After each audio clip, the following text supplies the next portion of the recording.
Hi, welcome to Enter the Bunker, where we launch you into thriving.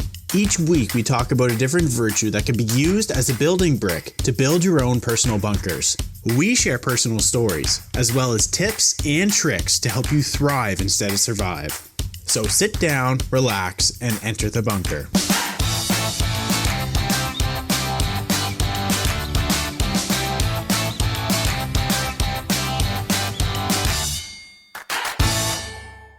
Hello, and welcome to Enter the Bunker. This week's building brick is contentment. My name's Kelly. And I'm Jonathan. And we're going to go over the meaning of contentment. So this is part one. The meaning, then some quotes, and then we'll talk about it. Okay, so the meaning is the awareness of sufficiency, a sense that we have enough and we are enough, appreciating the simple gifts of life. Okay.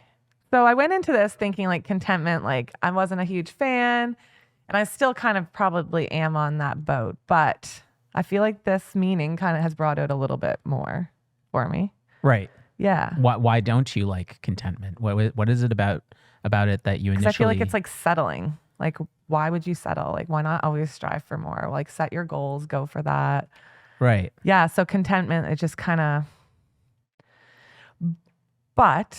Now I'm thinking of it in a different way, because sometimes you're so maybe obsessed about something in your head that you're actually just not happy with what you have. So there is no goal set yet, but you have to be content first before you can strive and thrive for more. Well, maybe you also have to be content in the idea that you are enough. Yes, I liked that too. Meaning that even if you are setting goals, it's not something where it's like, well, I'm not good enough to do that. Mm-hmm. Right. Or I still need to do this and that before I'm going to be able to get to this sort of thing. It's just like content with who you are, what you are, and that you have enough. Yeah. Then when you go to approach these goals, then you actually have a greater drive. Right. Right. Because you have a sense of contentment with not just who you are, but a sense of this is enough. Right. Like I am enough.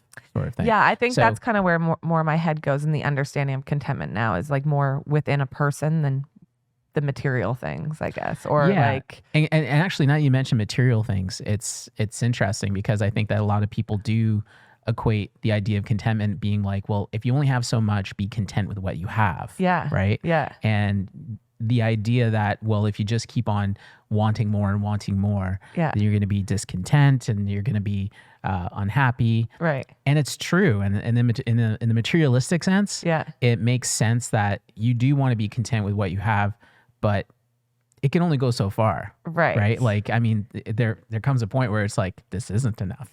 Yeah. you know, so I think that you have to just have an awareness of like what's sufficient. Yes. Right. Yeah. So beyond that though, there is like beyond that, it's like I'm content with what I have. If there's more, great. Yeah. But at least it gives you that sense of awareness that this is enough. Right. Right. Rather than thinking, oh, I just need more. Right. Yeah. Yeah. So it's a funny one. Okay, it's a funny one. Yeah, I agree. Let's get into the quotes. First quote. True contentment is not having everything, but in being satisfied with everything you have. Oscar Wilde, an Irish writer. Second quote. Realize that true happiness lies within you. Waste no time and effort searching for peace and contentment and joy in the world outside. Og Mandino, author. Third quote. Do not spoil what you have by desiring what you have not. Remember that what you have now was once among the things you only hoped for. Epicurus, ancient Greek philosopher. And fourth quote, be content with what you have, rejoice in the way things are. When you realize there's nothing lacking, the whole world belongs to you. Lao Tzu, ancient Chinese philosopher. Pardon my pronunciations.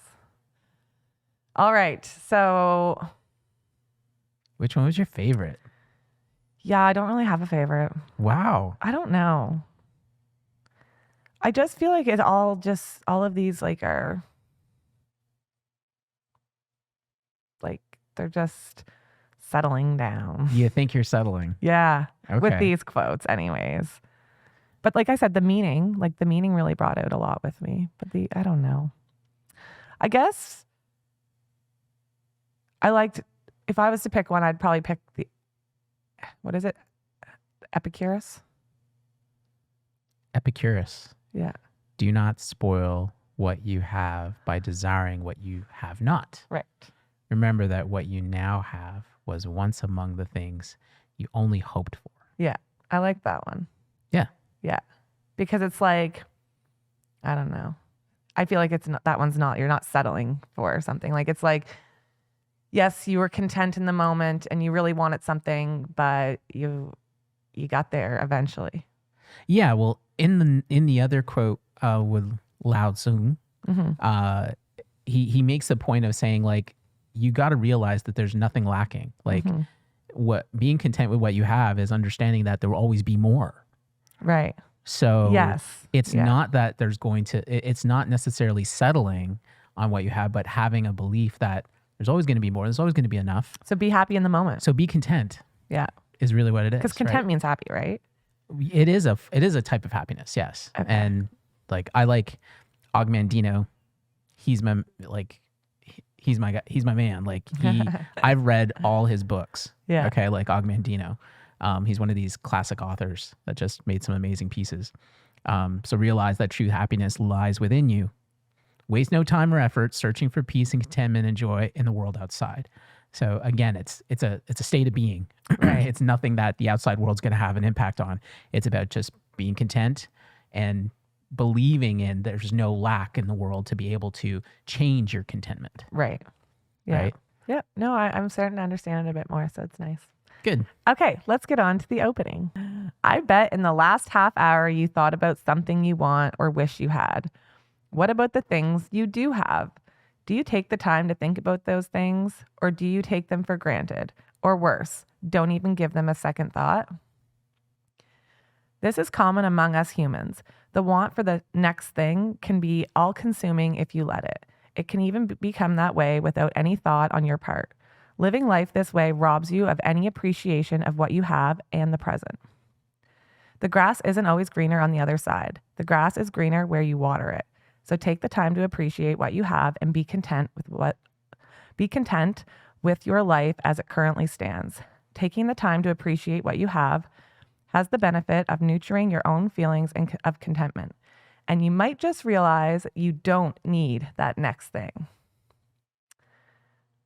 Yeah, you don't need it. But you always want it, right? Okay, that's something like a coworker always said to me. Like, I'm always like, I need this or I need this. And he'll be like, you don't need it. You want it. And it's like, okay, like, but it's something so little. Like, it's like, I need a piece of pizza right now. And he's like, you don't need that. You want it. It's like, well, true. But like where I want it and it's physically possible for me to go get it, I'm going to get it because now I need it. You know, I don't need it though, but I don't know. Well, the grass is greener where you want it. Yeah. Where you water and it, I was watering it by going to the store to get my piece of pizza. Exactly. Okay, so it's about being content with knowing that like, what you need and what you want necessarily doesn't matter. Right. Because you're content with knowing that you can have it. Right. Exactly. Right? And that's where contentment comes down to. And the idea, again, I like where we talk about the grass is, they think the grass is greener on the other side, but it's actually where it's greener where you water it, where you put your focus and where you put your effort. Again, not settling, right, but actually focusing on making something better. Yes.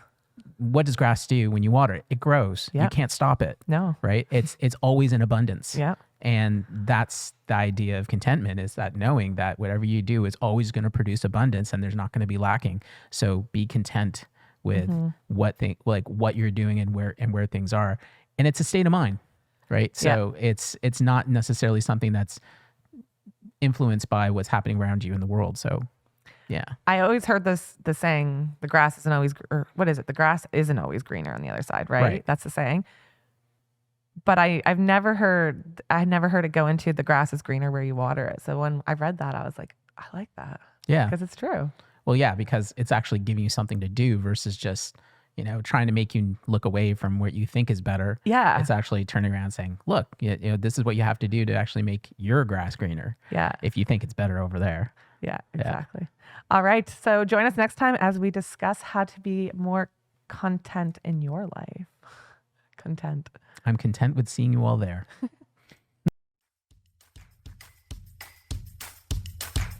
Thank you for listening to Enter the Bunker. Make sure to follow us on Instagram where you can share your story and also look at behind the scenes of how we make our podcast. You can watch the video version of this podcast on YouTube by simply searching Enter the Bunker. Tune in next time as we launch into thriving.